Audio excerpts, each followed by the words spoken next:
Hello warriors. आज मी तुमच्यासोबत एक अशी गोष्ट बोलणार आहे जी फार रिअलिस्टिक आहे. तुमच्या अगदी म्हणजे तुम्ही खूप रिलेट करू शकाल. आणि सगळ्यात महत्वाचं म्हणजे ही एक गोष्ट जर तुम्हाला नाही जपता आली तर पुढचे कदाचित 5 वर्ष तुम्ही पोस्ट तर नाही काढू शकणार, पण त्याच्यामुळे महत्वाचं म्हणजे बाहेर कुठेही कुठल्याही कोचिंगला, कुठल्याही टीचरला, कुठल्याही अकॅडमीला, क्लासला तुम्ही लाखो करोडो रुपये जरी दिले तरी ती गोष्ट तुम्हाला मिळणार नाही जी आज आत्ता तुमच्या जवळ आहे, जी कदाचित उद्या परवा 8 दिवसांनी तुमच्या जवळ असणार नाहीये. म्हणून ती तुम्हाला आजच सेव्ह करायची आहे. याच्याबद्दल मी बोलणार आहे. ऑब्व्हियसली तुम्हाला थोडीशी उत्सुकता असेल की कशाबद्दल बोलणार आहे, किंवा मी उगीच क्लिक बेट वगैरे करते का, व्ह्यूज येण्यासाठी करते का. नाही, तर खूप जेन्युइनली सांगते, कारण प्रूव्ह युअर सेल्फ चॅलेंज मधल्या स्टुडंट सोबत मी ही गोष्ट बोलली आहे. अँड देन त्यांना हे रिअलाइज पण झालं की आपल्याकडून नेमकी अशी कुठली चूक होते की ज्याच्यामुळे आपण वारंवार एक्झाम मध्ये त्याच चुका करतोय आणि आपला रिझल्ट येत नाहीये. ठीक आहे, आता जर तुमचा आन्सर नुसार स्कोर तुम्ही चेक केल्यानंतर तुमचा स्कोर कमी आला असेल तर ऑब्व्हियसली तुम्ही कोणाशी बोलला असेल तर तुम्हाला काही सल्ले देण्यात आले असतील, जसं की पुढच्या अभ्यासाला लागा, निराश होऊ नका, खचून जाऊ नका, पुन्हा एकदा जोरदार तयारी करा, पुढच्या वेळेला तुमचं 100% होईल. पण एक गोष्ट असेल ज्याच्याबद्दल कदाचित कोणी बोललेलं नसेल, जे मी बोलेन, कारण आता जेवढे सल्ले सांगितले ते सल्ले जरी मी तुम्हाला दिले, कदाचित तुम्हाला आता हे ऐकायलाही नको वाटत असेल की तुम्हाला काय जाते सांगायला. तेव्हा आत्ता माझ्यावरती काय प्रसंग आहे किंवा मी कुठल्या फेज मधून जातोय, मी काय फेस करत आहे हे मला माहिती आहे, तुम्हाला काय त्याच्याशी, असं सरळ सरळ वाटेल. ठीक आहे, साधा सरळ एक प्रश्न विचारते, फक्त एका प्रश्नाचं उत्तर द्या मला सुरू करण्यापूर्वी. जर मी आता तुम्हाला असं सांगितलं, तुमचा जो काही स्कोर आहे व्हॉट एव्हर इट इज, जर मी तुम्हाला असं म्हटलं की यावेळी तुमचं सिलेक्शन होणार नाही, जर मी म्हटलं की तुमचं होणार नाही आणि हे मी तुम्हाला जर 100% खात्रीसह सांगितलं, तर तुमची रिॲक्शन काय असेल मला कमेंटमध्ये सांगा. काही जणांना हे आवडणार नाही, काही जण डायरेक्ट म्हणतील की आम्हाला शिव्याशाप देत आहे का. काही जणांनी जेन्युइनली हे एक्सेप्ट जर केलं तर ते म्हणतील की आम्ही पुढची तयारी करू, पुढचा अटेम्प्ट देऊ, आणखी जास्त चांगली तयारी करू, चुका ज्या आहेत त्या सुधारू. काही जण म्हणतील की आम्ही सोडून देऊ.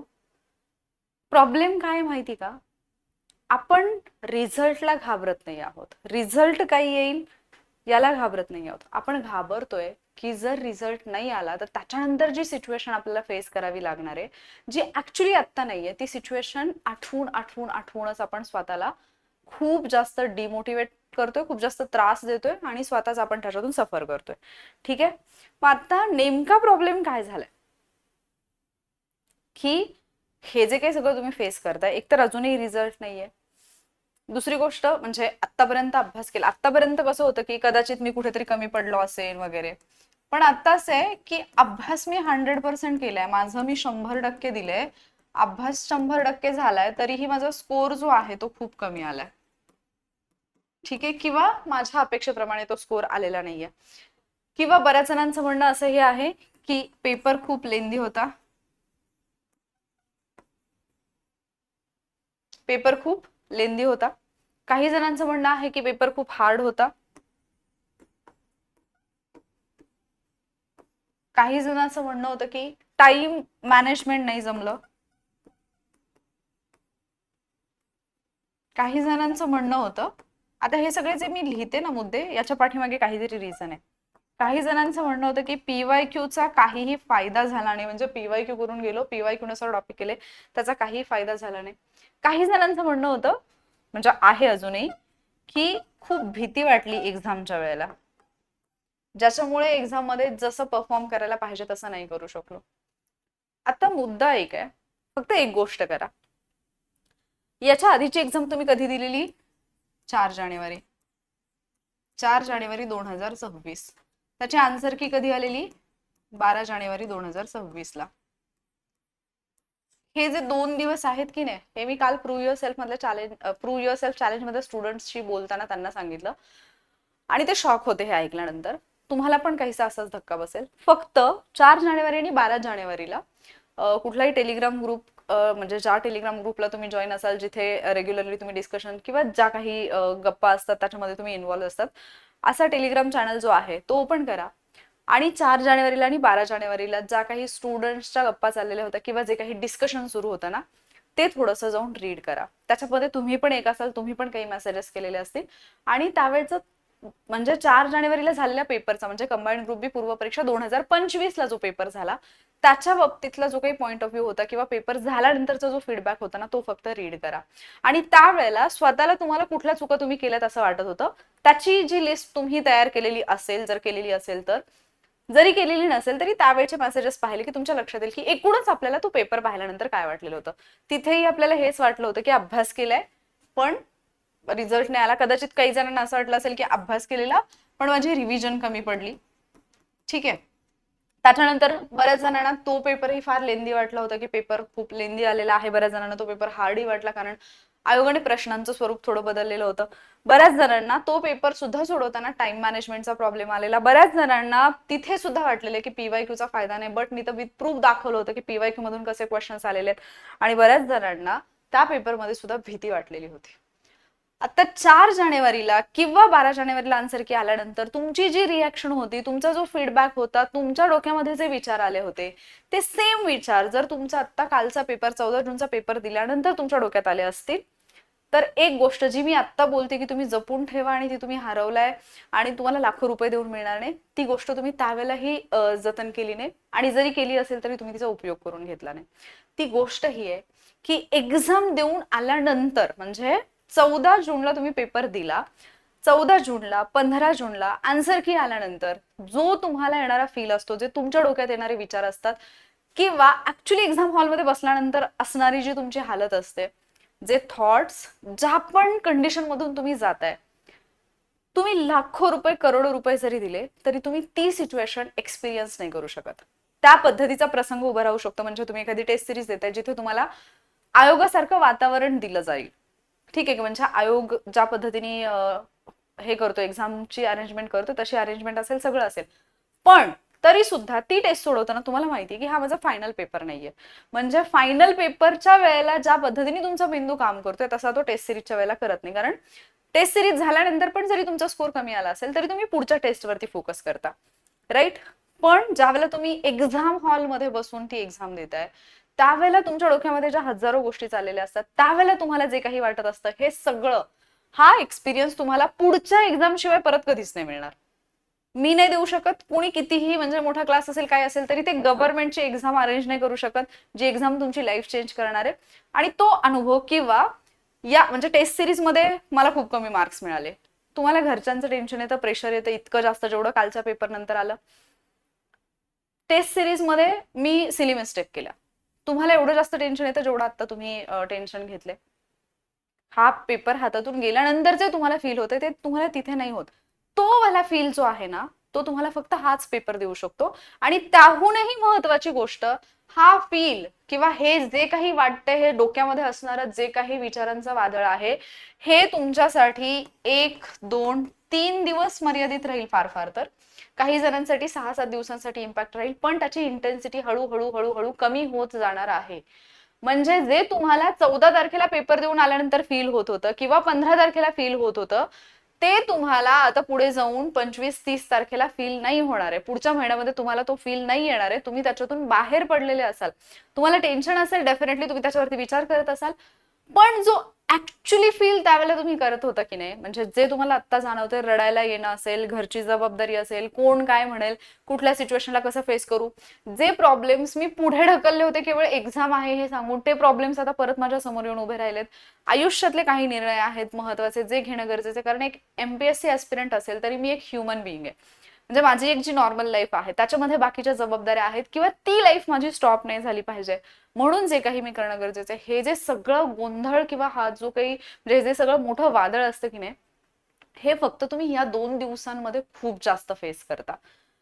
म्हणजे तुमच्या इमोशन्स त्या हाय पीक वरती असतात. तुम्ही त्या दिवशी काही ठरवलं तरी ते पण तुम्ही हाय पीक वरती जाऊन ठरवतात. म्हणजे तुमचं कुठलाही डिसिजन, इव्हन तुम्ही जर पाहिलं तर जी मुलं डिप्रेशन मध्ये जातात आणि सुसाईडचा विचार करतात, कदाचित त्यांच्यापैकी बरेचसे कट ऑफ पर्यंत वाट सुद्धा पाहत नाहीत. कारण आपल्याला माहितीये की मुलांनी आत्महत्या केल्यानंतर ज्यावेळेला रिझल्ट येतो कदाचित त्यांचं त्यावेळेला सिलेक्शन झालेलं असतं, पण त्यांना आधीच असं वाटलेलं असतं की नाही, माझं नाही होणार, आणि ते शेवटचं टोकाचं पाऊल उचलतात. म्हणजे हा आत्ताचा जो फील आहे, आत्ता जे तुमच्या डोक्यात चाललंय, हे तुम्हाला परत पुढची एक्झाम देईपर्यंत पुन्हा एकदा फील होणार नाही. मग मला मुद्दा हेच सांगायचा आहे की जर तुम्ही कालचा पेपर 14 जूनचा पेपर देऊन आल्यानंतर तुमच्या डोक्यात कुठलाही विचार आला असेल, याच्यापैकी प्लस आणखी हजारो विचार असतील, ज्या चुका झाल्यात असं तुम्हाला वाटतं की नाही, किंवा पेपरच्या बाबतीत जे तुम्हाला वाटतं की हार्ड होता, लेंदी होता, वेगळे प्रश्न विचारले, वेगळ्या सिलेबस मधून विचारले, वेगळे टॉपिक विचारले, हे सगळं जे आहे ते तुम्ही लिहून काढा.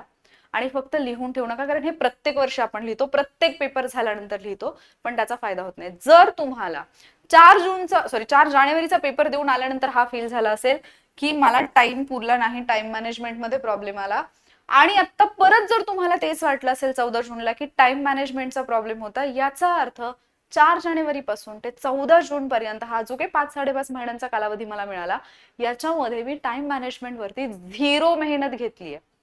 कारण मी त्या दिवशी पण त्याच गोष्टीसाठी रडत होते की मला टाइम नाही मिळाला, आणि आजही मी त्याच गोष्टीसाठी रडते की मला टाइम नाही मिळाला. Think about it. ही खूप सिरियस गोष्ट आहे, कारण प्रत्येक वेळेला जर आपण सेम प्रॉब्लेमसाठी रडत असू तर तो आपला प्रॉब्लेम आहे, आपण त्या प्रॉब्लेमवरती कामच केलेलं नाही. दुसरी गोष्ट, माझ्याकडे दोन्ही पेपर आहेत, 2025चा 2026चा पेपर. दोन्ही पेपरचा काल मी मुलांना जस्ट बसून विचारलं की पेपर लेंदी होता, ठीक आहे, पेपरचा पेजेस चेक करा किती पेजेस आहेत. 2025चा पेपर 40 पेजेसचा आहे, 2026चा पेपर 40 पेजेसचा आहे. पहिला प्रश्न पेज नंबर 3 वरती आहे, शेवटचा प्रश्न पेज नंबर 39 वरती आहे. फॉन्ट साइज सेम आहे. इव्हन मी तर जॉग्राफीचे क्वेश्चन फक्त मुलांना दाखवले. 2025चे जॉग्राफीचे क्वेश्चन पाहिले तर 1-2 प्रश्न जर सोडले तर बाकी मल्टीलाइनर क्वेश्चन आहेत सगळे. इकडे वन लाइनर क्वेश्चन जास्त आहेत. मग पेपर लेंदी होता हे जेव्हा आपण म्हणतो, त्याचा अर्थ जर पेपरची साईज तेवढीच आहे, म्हणजे पेजेस तेवढेच आहेत, प्रश्न म्हणजे फॉन्ट तेवढाच आहे, फक्त लास्ट पेजवरचा जो प्रश्न आहे तो मला असं वाटतं की 2025ला हा प्रश्न इथे संपलाय आणि इकडे हा इथे संपलाय, म्हणजे 2026चा जो तो शेवटी संपलाय, म्हणजे पेजच्या शेवटपर्यंत, म्हणजे अर्धा पेजनी लेंथ वाढली असं मी म्हणेन.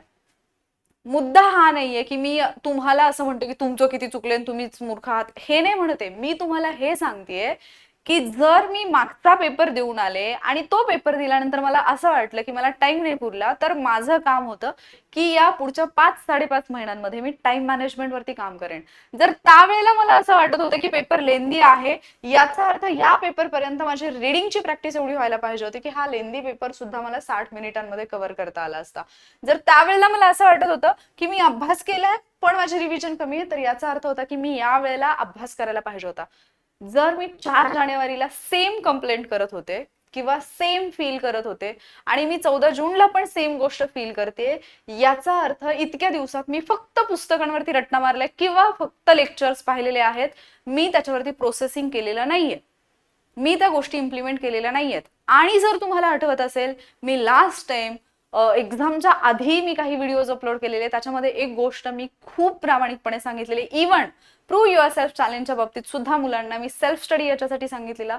कारण आपलं असं झालंय की आपण इतके त्या लेक्चरमध्ये गुंतून जातोय ना की आपल्या ब्रेनला त्या माहितीवरती प्रोसेस करायला आपण वेळच देत नाही आहोत. आपल्याला प्रत्येक गोष्ट रेडीमेड दिसतीये.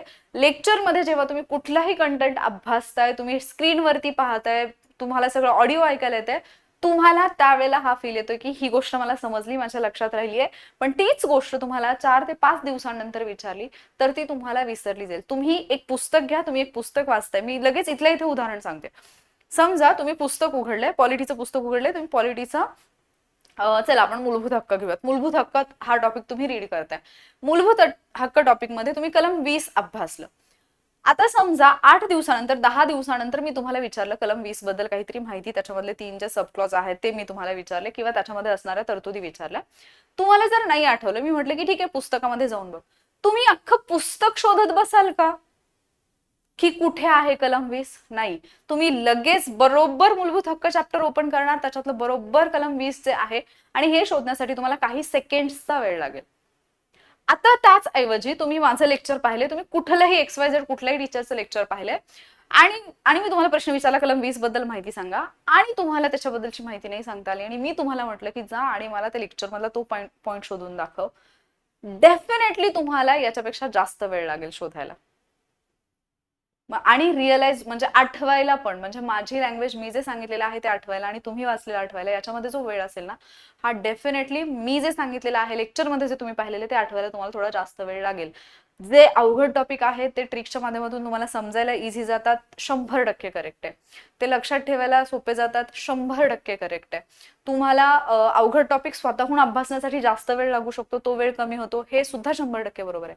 पण जेव्हा एक्झाम मध्ये इम्प्लिमेंट करायचंय किंवा ज्यावेळेला तुम्हाला रिवाइज करायच्या आहेत गोष्टी, त्यावेळेला जर तुमच्या ब्रेननी स्वतः त्याच्यावरती एफर्ट्स घेतलेले असतील तर ते तुम्हाला खूप जास्त चांगल्या पद्धतीने लक्षात राहतं. मी जे उदाहरण दिलेलं मी परत एकदा सांगते. समजा आता माझ्या समोर हा रिमोट आहे, या रिमोटमध्ये काहीतरी बिघाड झालाय, मला हा दुरुस्त करायचा आहे, मला हा पूर्ण खोलायचा आणि दुरुस्त करायचा आहे. मी याच्यातलं कुठलंही मला नॉलेज नाहीये, मी एक व्हिडिओ पाहून ते दुरुस्त करायचं ठरवलं. आता मी काय केलं, मी पूर्ण व्हिडिओ पाहून घेतला अँड देन मी हा रिमोट दुरुस्त करायला घेतला व्हिडिओ बंद करून. माझ्या सगळ्या गोष्टी लक्षात असतील का? ऑब्विसली नसणार. मला तो व्हिडिओ पॉज करत करत करत त्या गोष्टी कराव्या लागतील, बरोबर आहे.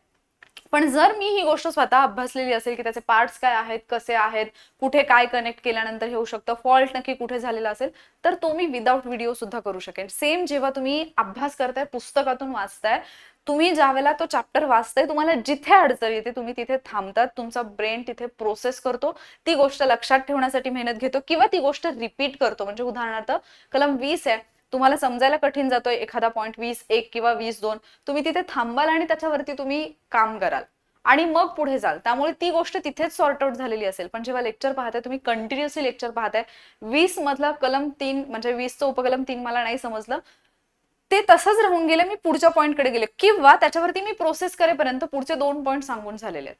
मग एकतर हा मिस होईल किंवा तो मिस होईल, आणि हे होतं, पण हे आपल्या लक्षात नाहीये. मला इतकंच सांगायचं आहे की जर तुम्ही एका चुकीसाठी मागच्या एक्झामला रडत असाल आणि सेम चुकीसाठी या एक्झाम नंतर रडत असाल, याचा अर्थ मागच्या 5 ते 6 महिन्यात फक्त रट्टा मारो किंवा पोपटपंचीचं काम केलंय आपण.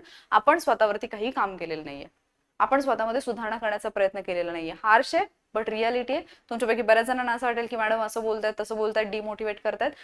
तुम्हाला तसं वाटत असेल तर आय एम एक्स्ट्रीमली सॉरी त्याच्याबद्दल, पण ही रियालिटी आहे. आणि जे जपून ठेवा, मी तुम्हाला सुरुवातीला सांगितले, जपून काय ठेवायचंय की नेमका काय मुद्दा आहे, म्हणजे नेमकी अशी कुठली गोष्ट आहे ज्या गोष्टीमुळे माझा रिझल्ट गेलाय. आता एक खूप चांगलं उदाहरण देते, मी जस्ट काल पण हे बोलले बीसी मध्ये.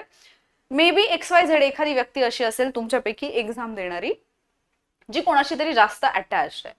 म्हणजे आपल्या लाईफमध्ये जसे काही माणसं असतात तसं कोणाशी तरी अटॅच आहे, आई वडील नवरा बायको मित्र मैत्रीण गर्लफ्रेंड बॉयफ्रेंड कोणी असू शकतं.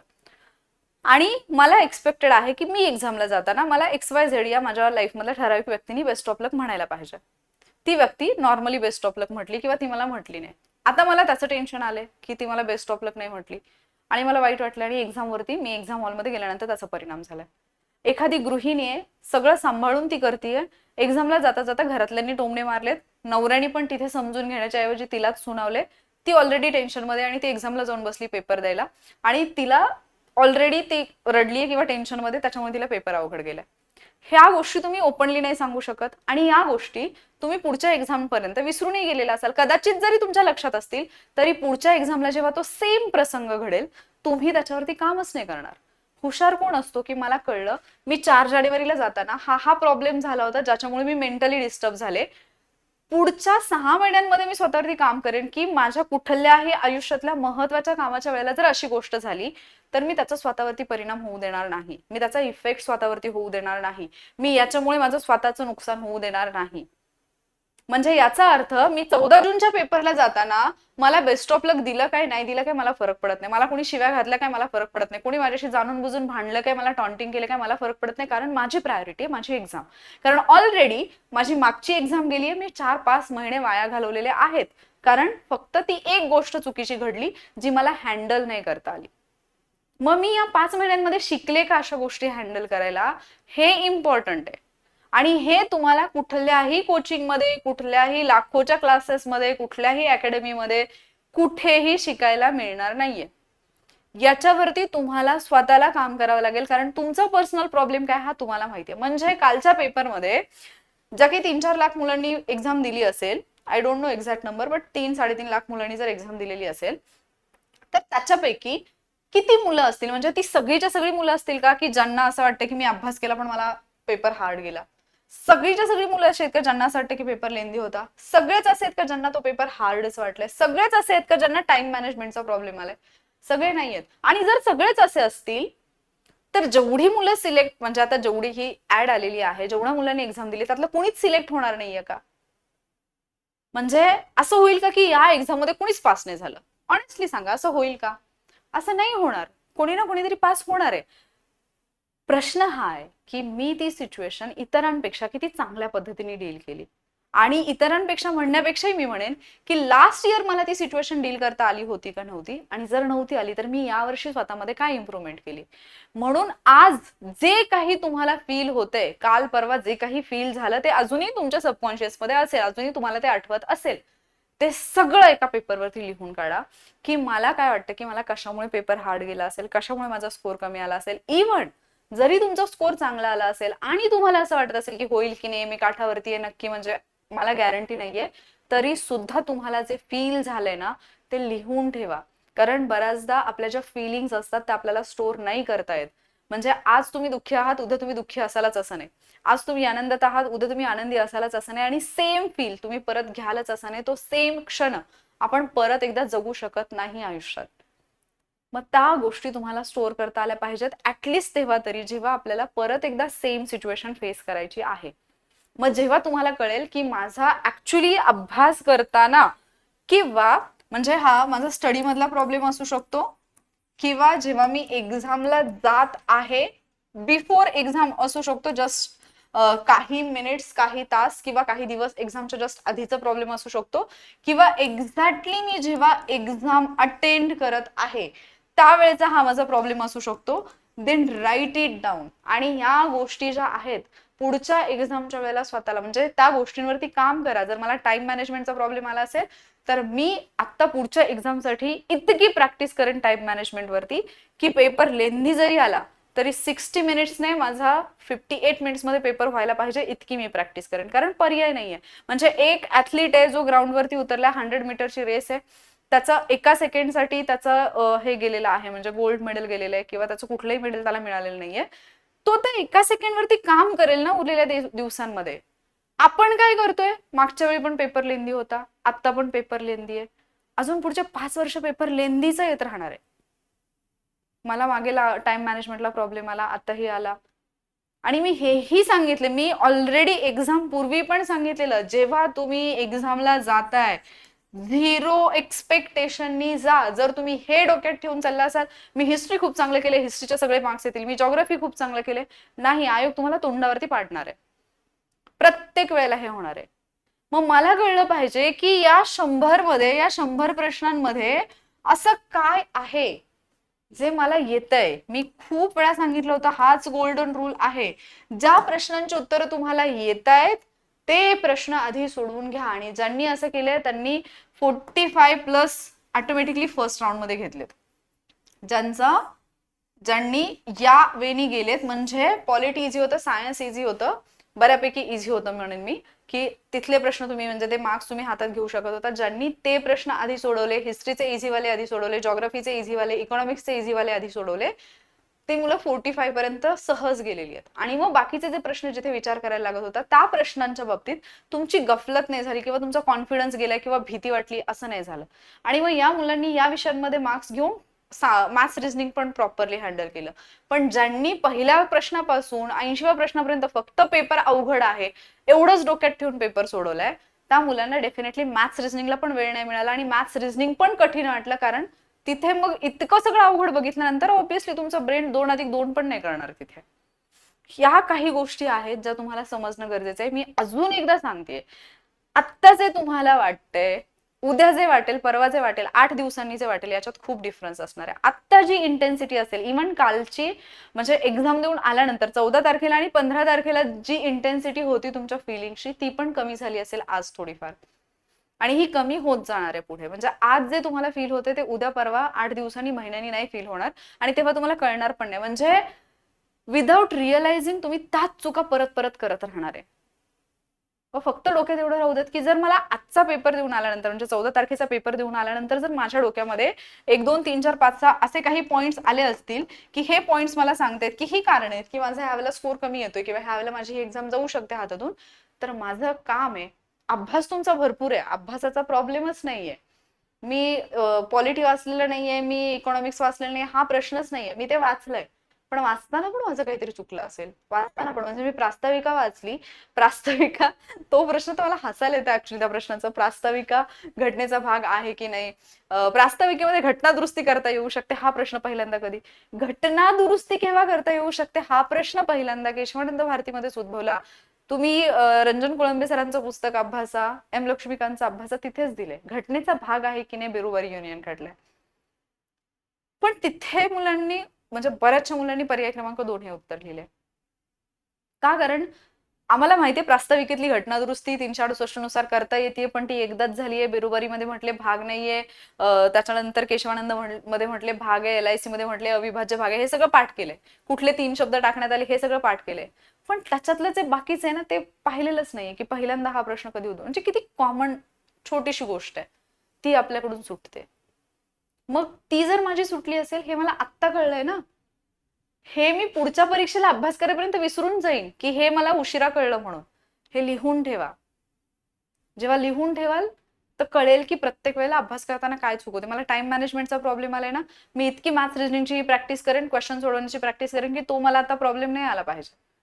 समजते? जर मला तिथे गेल्यानंतर भीती वाटत होती ना, मी माझ्या ब्रीदिंगवरती लक्ष देईन. मी हे भीती वाटणं जे आहे, माझी एन्झायटी कमी करण्यासाठी इतर जे काही टेक्निक्स असतील ते मी फॉलो करेन. मी रेग्युलरली मेडिटेशन करेन. मी रेग्युलरली स्वतःला हा कॉन्फिडन्स देईन की काही होत नाही, फार काही डेंजर नाही. त्या सिच्युएशनमध्ये मी स्वतःला बाहेर काढेन. जर मी एखाद्या माझ्या लाईफमधल्या पर्सनल लाईफमधल्या एखाद्या प्रॉब्लेममुळे तिथे डिस्टर्ब झालेले असेल किंवा डिस्टर्ब होऊन मी एक्झामला गेलेले असेल, मी या गोष्टीवरती काम करेन की इतर वेळेला ठीक आहे मी रडेन, काहीही करेन, पण ज्यावेळेला माझ्या आयुष्यातला इम्पॉर्टंट प्रसंग आहे, फक्त एक्झाम बद्दल नाही बोलत आहे मी, कुठलाही महत्वाचा प्रसंग ज्यावेळेला माझ्या लाईफमधला इम्पॉर्टंट प्रसंग आहे त्यावेळेला कितीही क्रिटिकल सिच्युएशन आली, किती वाईट लोक आले, कितीही मला खाली खेचणारे लोक आले किंवा मला जाणून बुजून त्रास देणारे लोक आले किंवा अगदी माझेच जवळचे लोक त्यांनी जरी मला त्रास दिला तरी मी तिथे खंबीर राहील. मी माझ्या मेंदूला हालू नाही देणार. मी माझ्या हार्टला म्हणजे एकदम क्लिअर इन्स्ट्रक्शन देऊन ठेवेन की या गोष्टीचा आपल्यावरती आत्ता परिणाम नाही झाला पाहिजे, कारण आपल्यासमोर दुसरं काहीतरी खूप इम्पॉर्टंट आहे जे आपल्या फुल म्हणजे पूर्ण आयुष्यासाठी, फुल लाईफसाठी ते मोस्ट इम्पॉर्टंट किंवा ती गोष्ट आता माझ्या प्रायोरिटी लिस्टवरती आहे. सो हा जो अनुभव आहे ना, आता एक काम करा, हे लेक्चर झाल्यानंतर प्रूव्ह युअर सेल्फ चॅलेंज मधल्या स्टुडंटने ऑलरेडी हे केले, तुम्ही हे काम आता करा. तुम्हाला असं काय वाटतं की कुठला म्हणजे कुठली अशी बिगेस्ट मिस्टेक होती किंवा कुठला तो बिगेस्ट प्रॉब्लेम होता जो मी 14 जूनच्या एक्झाम मध्ये फेस केलेला आहे? तो बिगेस्ट प्रॉब्लेम आणि ती बिगेस्ट मिस्टेक जी असेल तुमची ती तुम्ही मला कमेंट करून सांगा की कुठला असा प्रॉब्लेम आहे जो मी खूप फेस केला. म्हणजे मी काही स्टुडंट्सच्या हे वाचल्या, कमेंट वाचल्या. काही मुलं म्हटली की आमच्या इकडे एक्झाम हॉलमध्ये 5 मिनिट आधीच पेपर देऊन टाकला त्यांनी. ज्यांना 5 मिनिट आधी मिळाला त्यांना ऑब्व्हियसली फायदा झाला. ज्यांना वेळेत मिळाला, एनी हाव तुम्हाला 60च मिनिट आहेत. जर त्या वेळेत तुम्ही प्रॅक्टिस करताना हा विचार करून तर नाही केली ना की आमचे पर्यवेक्षक 5 मिनिट आधी देतील मग मी 5 मिनिट एक्स्ट्रा घेऊन प्रॅक्टिस करतो. नाही. आणि जरी त्याला 65 मिनिट मिळाले असतील, त्याला 100च प्रश्न होते टॅकल करायला, तुम्हाला पण 100च होते. म्हणजे मी आता तुम्ही म्हणाल की मॅडम असं थोडीच असतं, मग हे अनफेअर आहे. आपण नाही चेंज करू शकत आहेत ना तिथे जाऊन. तुम्ही तुमच्या हॉलमधून उठून त्यांच्या हॉलमध्ये जाऊन तुम्ही नाही म्हणू शकत ना तुम्ही 5 मिनिट आधी का दिला. इव्हन तुम्हाला त्यावेळेला ते माहिती नाहीये. जेव्हा तुम्ही पेपर सोडवताय त्यावेळेला तुम्हाला माहिती नाहीये की कुठल्या हॉलमध्ये 5 मिनिट आधी दिलंय, कुठल्या हॉलमध्ये 10 मिनिट आधी दिलंय. ती आपल्या हातातली गोष्टच नाहीये. माझं काम काय की मला 60 मिनिटांमध्ये 100 प्रश्न सोडवण्यासाठी माझ्यावरती काय काम करता येईल. आपलं अर्ध आयुष्य तर याच्यावरतीच रडण्यात जाते की याला कसा फायदा झाला, त्याला कसा फायदा झाला, त्याला फायदा झाला म्हणून तो कसा पुढे गेला. म्हणजे मला शाळेत असतानाची एक गोष्ट आठवते की म्हणजे मुलं कॉपी वगैरे करायची ना, लिहायची वगैरे. मला हा प्रश्न पडायचा की कॉपी करायला जी मुलं लिहितात, अरे ह्यांना लिहिल्यानंतर तर कॉपीची गरजच काय पडते. म्हणजे मी अशी होते की मी एकदा लिहिले की माझ्या लक्षात राहायचं, वाचण्यापेक्षा लिहिल्यानंतर माझ्या जास्त लक्षात राहतं. सो मला असं वाटायचं की आपण जर एखाद्या गोष्टीची कॉपी करायचं जरी म्हटलं तरी आपण जर ते लिहिलं तर ते आपलं पाठच होऊन जाते. मग त्या कॉपीचा फायदा काय? आणि ज्यावेळेला पण असं व्हायचं ना की मग बाकीचे कॉपी करून पुढे जातील, काय होईल, असा ज्यावेळेला प्रसंग यायचा ना, मी एवढं म्हणायचे की ती मुलं जे कॉपी करून लिहितील पेपरमध्ये ते मी अभ्यास करून समजून घेऊन लिहीन. म्हणजे मला माझं स्टँडर्ड वाढवावं लागेल. इथे कॉपीचा प्रश्न नाहीये, पण इथे जर टाइम मॅनेजमेंटचा प्रश्न असेल तर तुम्ही हा स्ट्रेस जो घेताय की दुसऱ्या हॉलमध्ये खूप लवकरच दिला पेपर, मी खूप वेळा सांगितलं की तिथे गेल्यानंतर सिच्युएशन कशी असू दे, तिथले पर्यवेक्षक कसे असू देत, तिथला स्टाफ कसाही असू देत, वाद कोणाशी घालू नका आणि त्या एक्सटर्नल सिच्युएशनचा स्वतःवरती परिणाम होऊ देऊ नका, कारण तो 1 तास तुमचं आयुष्य ठरवणार आहे. जर मला ते 60 मिनिट पण नाही मिळाले माझ्या वाट्याचे, मलाच 2-3 मिनिटं पेपर लेट मिळालेला असेल किंवा पेपर सोडवताना परत त्यांचं सही करायला येणं जाणं याच्यात जरी डिस्टर्ब झालेला असेल, इट्स माय रिस्पॉन्सिबिलिटी की त्या वेळेमध्ये मी माझं मॅक्झिमम बेस्ट कसं देईन, मला मॅक्झिमम आउटपुट मिळेल याच्यासाठी मी कसं काम करेन. कारण त्या सिच्युएशन मध्ये जर तुम्ही स्ट्रेस येत असेल, तुम्हाला त्या सिच्युएशन मध्ये जर तुम्ही पॅनिक होत असाल, तुम्ही तुमचं नुकसान करून घेताय. याचं कोण दखल घेणार आहे तुमच्या या गोष्टीची, मला सांगा. कोण दखल घेणार आहे? आणि हे एक सेंटर आहे, एक टीचर आहे, एक एक्झाम हॉल आहे नाहीये. अख्ख्या महाराष्ट्रावर ही एक्झाम होतीये, 36 जिल्ह्यांमध्ये ही एक्झाम होतीये. प्रत्येक ठिकाणची सिच्युएशन वेगळी आहे, प्रत्येक सेंटरवरच्या लोकांचं बिहेवियर वेगळं आहे. मला अडॉप्ट करता आलं पाहिजे ते. माझा डिसिजन घ्या. तुमचा बिगेस्ट प्रॉब्लेम कुठला तुम्हाला जाणवला या एक्झामच्या वेळेला, आणि बिगेस्ट म्हणजे तो बिगेस्टच असायला पाहिजे, किरकोळ प्रॉब्लेम सांगू नका. आणि बिगेस्ट मिस्टेक कुठली झाली आहे असं तुम्हाला वाटतंय ती सुद्धा कमेंट करायला विसरू नका. कारण मला असं वाटतं की एक्झाम झाल्यानंतर आपला रिझल्ट आला किंवा नाही आला तर ब्लेम करणं खूप इझी असतं. कारण मी काल परवा काही मुलांचं पाहिलं की या युट्यूबवाल्यांनी आणि ऑनलाईन क्लासवाल्यांनी तर आमची वाट लावली. कारण इतके मॅरेथॉन आणि इतके 1 डे बॅच रिव्हिजन आणि इतके क्विक रिव्हिजन, फास्ट रिव्हिजन आणि इतके सगळे सेशन घेतले की आम्ही पुस्तकच उघडून नाही पाहिली. अरे कुणी धरून आणून बसवलंय का जबरदस्तीने? यूज करा ना थोडासा ब्रेन. का पळताय कशाच्याही मागे? म्हणजे तुम्हाला 10 गोष्टी दिसते तुम्हाला, आणि मी ओरडून ओरडून मुलांना सांगितली ही गोष्ट. शेवटचे दिवस जे असतात 8-10 दिवस, मी व्हिडिओ टाकला याच्यावरती एक स्पेशल, की तुमच्या समोर असेच व्हिडिओज येणार जे पाहता क्षणी, ते थंबनेल पाहता क्षणी तुम्हाला वाटणार हे इम्पॉर्टंट आहे. मग तो वॉरियर ऑफिसरचा असू देत किंवा तो कुठल्याही इन्स्टिट्यूटचा, कुठल्याही युट्यूब चॅनलचा असू देत. आता उद्देश काय हा नसतो की तुमचं नुकसान करायचंय, पण तुम्ही जर ऍट अ टाइम 10 लोकांचे व्हिडिओ पाहण्यासाठी पळत असाल, स्वतःचं त्यात काहीच इनपुट देत नसाल, व्हिडिओ पाहिल्यानंतर तुम्ही त्याच्या नोट्सच काढत नसाल, तुम्ही ते रिवाइजच करत नसाल, तुम्ही ते पॉइंट्स स्वतः समजूनच घेत नसाल, तर तुमचा रिझल्ट कसा येणार? फक्त सिच्युएशनला आणि टीचर्सना दोष देण्यात अर्थ नाहीये. म्हणजे कुठल्याही टीचरनी 1 डे घेतली असेल किंवा कुठल्याही टीचरनी प्रेडिक्शन घेतलं असेल, कुठल्याही टीचरनी रिव्हिजन घेतली असेल, मॅरेथॉन घेतला असेल, काही घेतलं असेल, त्या टीचरनी अख्ख्या लेक्चरमध्ये तुम्हाला असं कुठे म्हटलंय की तू अभ्यास करू नको बाबा? त्या टीचरनी अख्ख्या लेक्चरमध्ये असं कुठे म्हटलंय की, म्हणजे असं काय शिकवलंय तुम्हाला की तुम्ही अभ्यास करताय एमपीएससीचा आणि त्यांनी तुम्हाला पोलीस भरतीचे टॉपिक येऊन शिकवलेत एमपीएससी साठी म्हणून? नाही ना. त्यांनी जे शिकवलंय ते तुम्हाला तुमच्या एक्झामसाठी जे आवश्यक आहे तेच शिकवलंय.